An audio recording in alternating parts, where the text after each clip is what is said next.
काय रेश्मा, प्रार्थना झाल्यावर वर्गावर येणारच होतो की.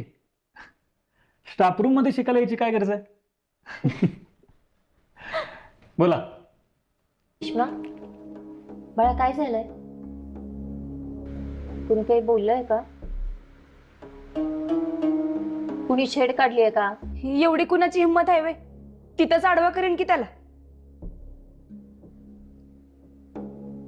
पण परिस्थिती आडवी आहे त्या. त्याचं काय करायचं मॅडम नाही कळत. काय झालंय?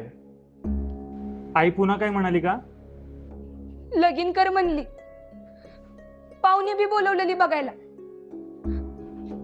मी नाही म्हणलं.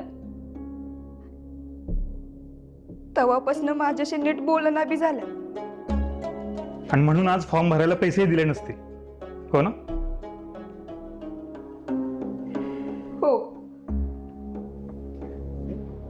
एवढंच की मारलंय तुला? नाही, मारत नाही. जखमा देते, लोकांना न दिसणार. तिला वज वाटतं मी.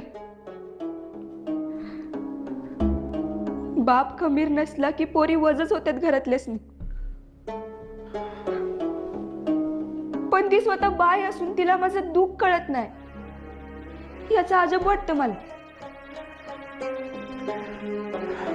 हे बघ रेश्मा, तू अजिबात काळजी करायची नाही. तुझी नाही म्हणायची हिंमत दाखवलीस ना, ती खूप मोठी गोष्ट आहे. अनेकांना योग्य वेळी नाही म्हणता येत नाही. मग आयुष्यभर चूल आणि मूल करत आयुष्य कुढत काढावं लागतं. पण तू ते नाकारलेस. तुझा